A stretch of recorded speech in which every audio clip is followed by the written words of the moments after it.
Saudara, dua pimpinan lembaga penegak hukum KPK dan Polri bertemu tak lama setelah ketua nonaktif KPK resmi menjadi tersangka. Kapolri meminta publik mengikuti proses hukum yang tengah berjalan. Sementara Menko Polhukam Mahfud MD bicara soal pertimbangan penyidik yang tidak kunjung menahan Firly yang diancam hukuman seumur hidup. Kepala Kepolisian Republik Indonesia, Jenderal Listio Sigit Prabowo, datang ke Gedung Merah Putih KPK, Jakarta. Kedatangan Kapolri disambut langsung Ketua Sementara KPK, Nawawi Pomolango. Pertemuan Polri dan KPK menandatangani perjanjian kerjasama penanganan tindak pidana korupsi. Soal kasus Firly, Kapolri meminta publik mengikuti proses hukum yang sedang berjalan. Sementara soal Firly yang tak kunjung ditahan, Kapolri beralasan penyidik di Treskrimsus Polda Metro Jaya dan di Tipidkor Mabes Polri punya alasan subjektif sehingga belum menahan Firly. Ya, ikuti saja prosedurnya.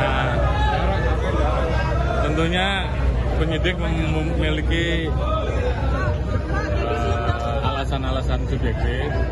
Namun demikian sepanjang itu masih dimaknai bisa ditoleransi oleh penyidik, saya kira semuanya tetap berproses dan saya kira yang penting bagaimana kasus ini dipuaskan.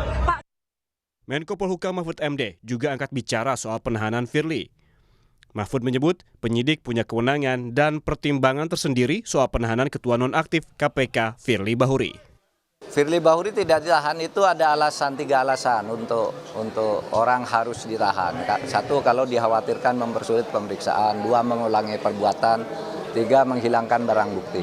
Mungkin syarat itu sudah mungkin polisi tidak khawatir Firly lari, tidak khawatir Firly mengulangi perbuatan, tidak khawatir Firly menghilangkan barang bukti karena sudah dihumpulkan semua. Mungkin ya, tapi itu tidak bisa ditanya ke saya, itu urusan polisi, penyidik saya tidak boleh masuk.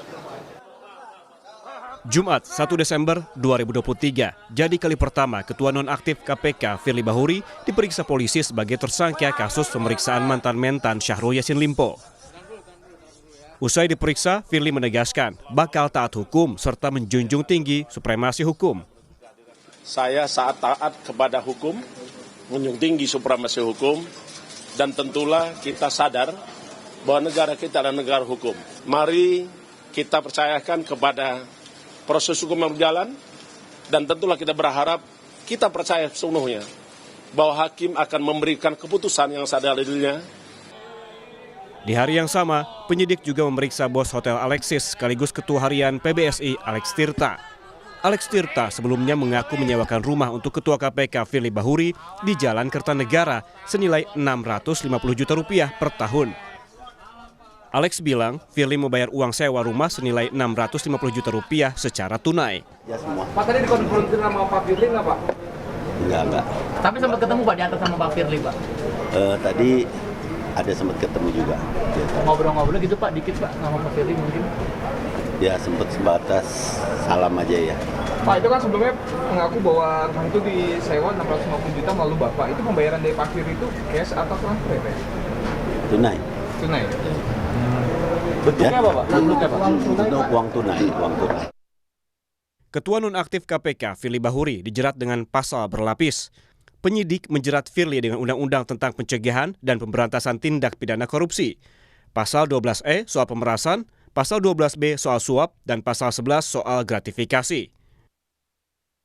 Firly Bahuri pun kini terancam pidana penjara paling lama seumur hidup atau penjara paling singkat 4 hingga 20 tahun serta denda maksimal 1 miliar rupiah.